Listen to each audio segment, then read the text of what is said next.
Coucou, c'est Gwen pour Effet Papillon. C'est parti pour le tirage astro des Capricornes pour le mois d'avril 2025. C'est une guidance générale. Si vous souhaitez une consultation privée, vous pouvez passer par mon site effetpapillonvoyance.com.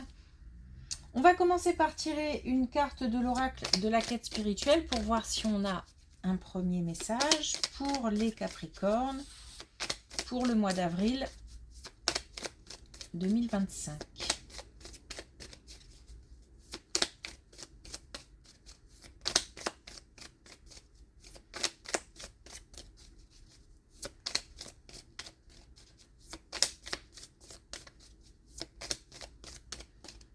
Bon, si. Alors, on a connaissez vos étiquettes.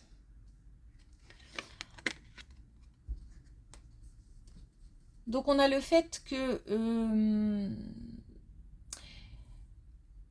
il est important de ne pas tout mélanger et de bien identifier chacun de ses rôles au travail, dans sa vie de famille,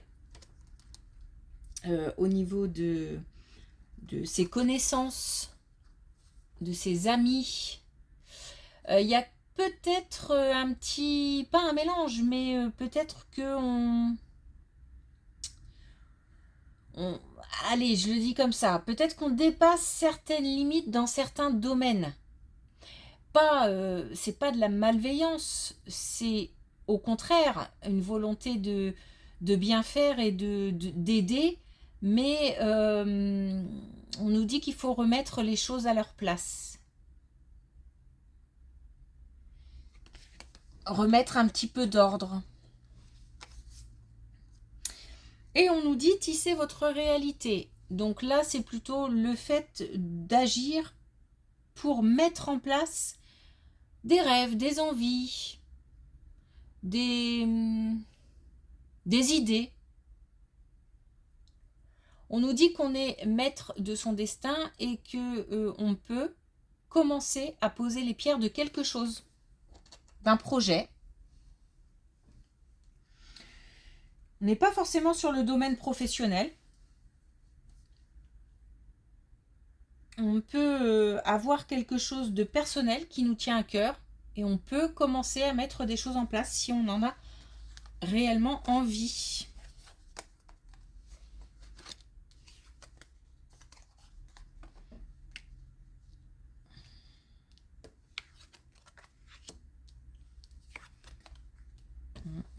Bon. Ok, ça commence un petit peu fort, un petit peu dur. Alors, on a pour une énergie féminine apparemment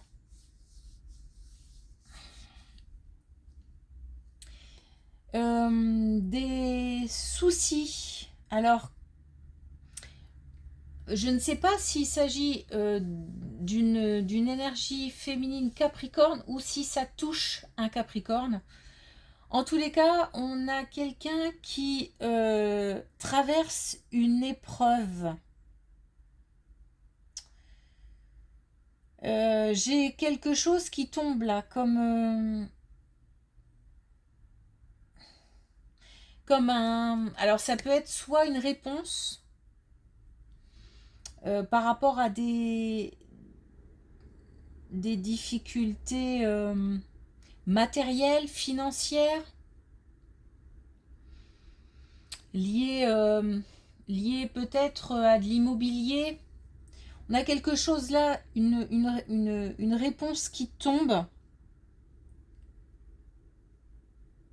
C'est une situation qui soit dure depuis un moment, soit ne va pas se régler tout de suite. Bon, moi j'ai le sentiment que c'est les deux, hein. Donc voilà. Comment dire, la difficulté, l'obstacle est difficile à traverser. Mais on peut avoir aussi, parce que ça me parle beaucoup, un diagnostic santé qui tombe. C'est compliqué à gérer en tous les cas et ça demande d'avoir vraiment les pieds sur terre. En fait, quand je dis ça, c'est surtout que j'ai le sentiment que ça demande, euh, comment le dire, peut-être pas mal de démarches. Il y a des choses concrètes à faire, donc des rendez-vous, euh, des déplacements, en tous les cas pas agréables. De toute façon, il n'y a pas le choix, il faudra en passer par là. Et c'est ce qui va permettre d'avancer dans la situation.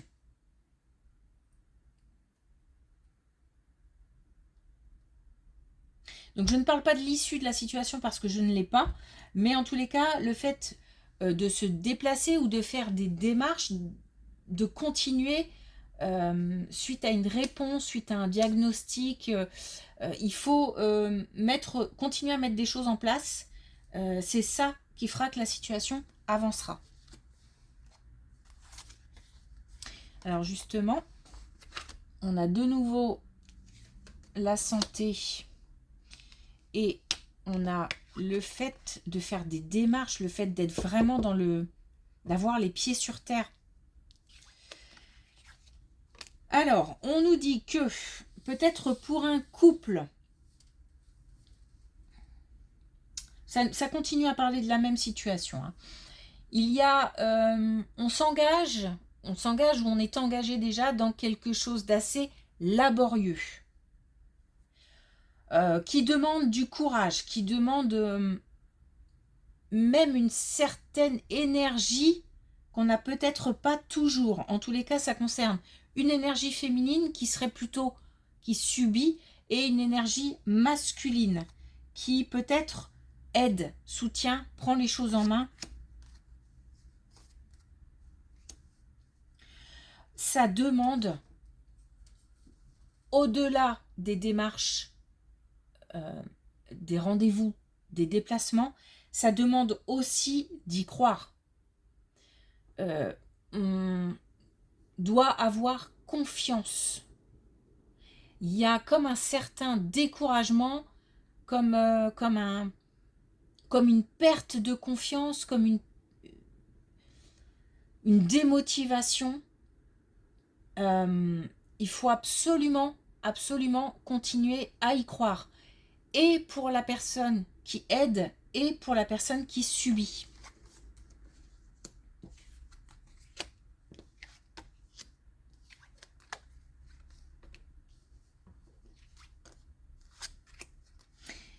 Et en plus, on va pouvoir, moi à mon avis, pas tout de suite, mais on va pouvoir retrouver une certaine légèreté, j'ai même envie de dire une certaine liberté.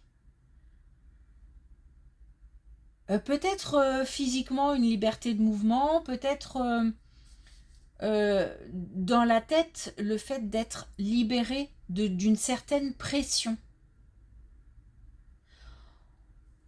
On a quelque chose de très long, de lent, voilà, j'ai du mal, je rame. Et on va passer, peut-être même limite, d'un coup d'un seul, à quelque chose de beaucoup plus léger, beaucoup plus... une libération. Comme si on avait fait le taf, en fait. On a eu à subir quelque chose, on s'en est occupé, on n'a pas laissé les choses aller, et on a comme une espèce de... On attire, du coup on a attiré comme ça une espèce de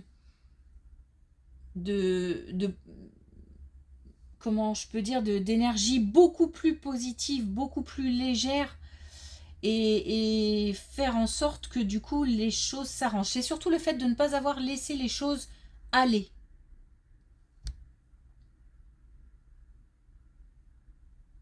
Donc il faut vraiment garder confiance. Et on a la carte ici de la guérison. Et on nous dit aussi que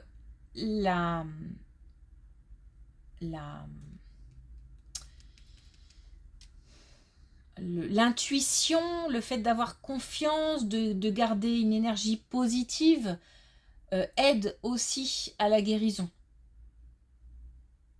Ou en tout cas, à une libération.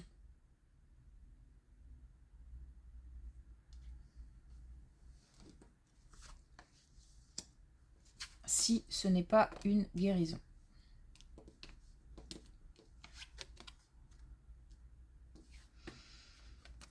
Bon, bah là, on a une situation conflictuelle par rapport aux finances. Alors, il s'est passé quelque chose qui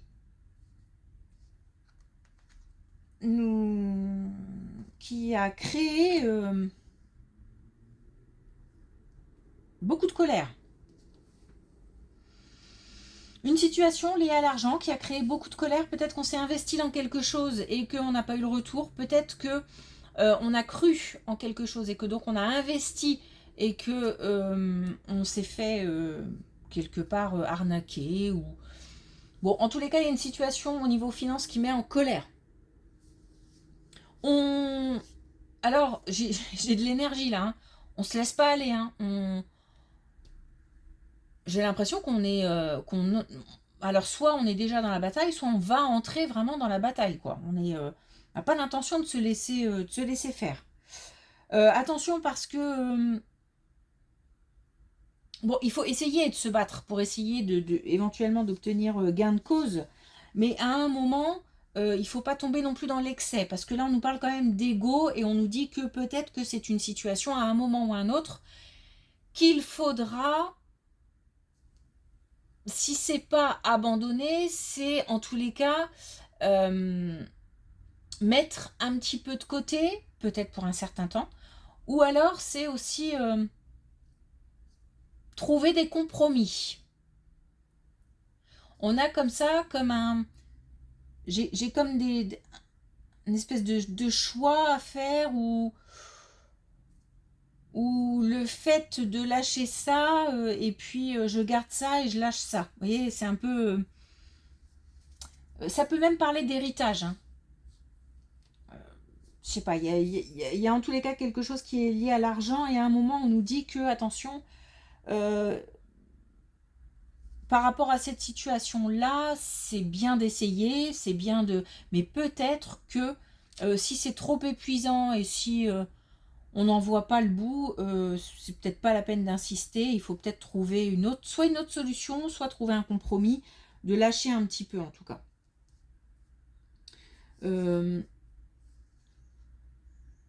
C'est-à-dire que à un moment, on va peut-être être pas aveuglé, hein, mais c'est la colère qui pousse à vouloir entrer dans ce combat. Et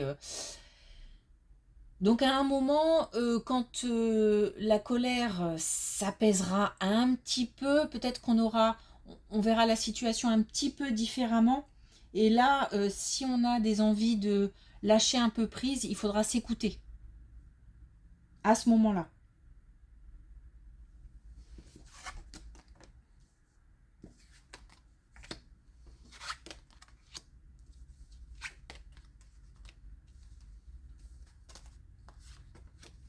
Et on nous dit que dans une situation sentimentale, soit pour un couple existant, on a quelque chose à dépasser, on a dans l'idée d'œuvrer pour que les choses s'arrangent. Il faut trouver en fait un lien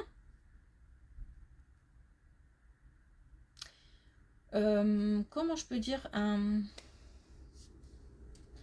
il faut trouver ce qui manque pour améliorer la situation. En fait, c'est comme si je devais me creuser la tête pour trouver une solution pour un problème concret. On a peut-être une situation dans un couple qui provoque des conflits, voilà, et je dois trouver la solution pour que ça s'arrange. On a quelque chose à dépasser. On a envie de le dépasser. Par contre, on nous conseille de rester soi-même. Donc, ne pas peut-être entrer dans certains jeux si l'autre est un petit peu, je sais pas, vindicatif, ou voilà, peut-être ne pas forcément entrer toujours dans le conflit qui nous est proposé, voilà, ne peut-être pas toujours répondre.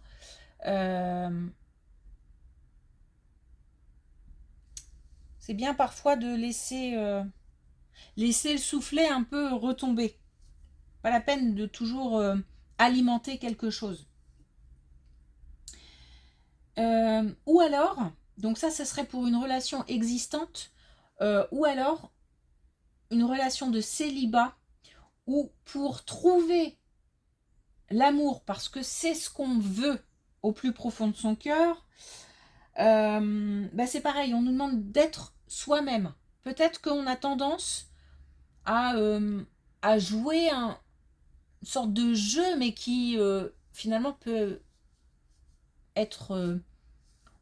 c'est vrai que dans les débuts d'une relation, on n'est peut-être pas complètement soi-même tout le temps, parce qu'il y a une envie de séduire, parce que on a peur peut-être des fois de se montrer soi-même, parce que tout le monde a des défauts, tout le monde a... Et peut-être qu'on en rajoute aussi un petit peu, peut-être qu'on ne se trouve pas assez intéressant, peut-être que... Voilà, bon, bref. On nous dit que ce qui pose problème dans la situation, c'est d'être et de rester soi-même. Et ne pas avoir peur de se montrer tel qu'on est.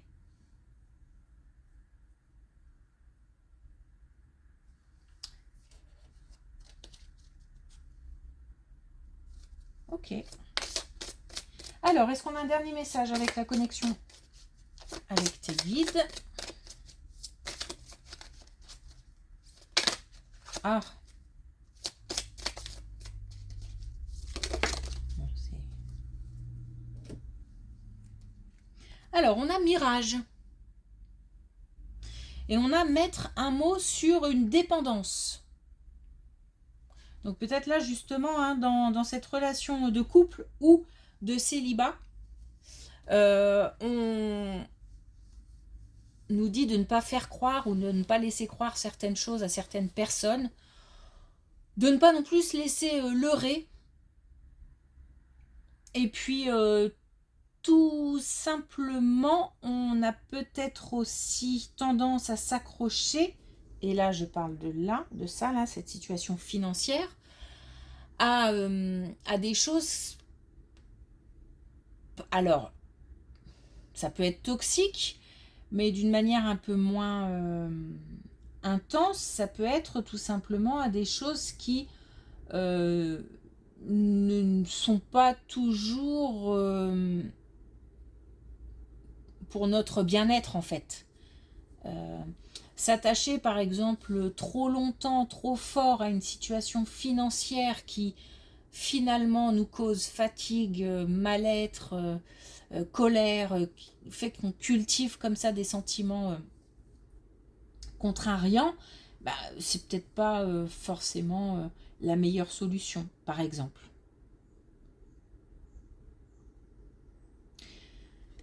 Lâcher prise aussi. Ok. Merci pour votre écoute. Je vous souhaite une belle journée. Je vous dis à bientôt.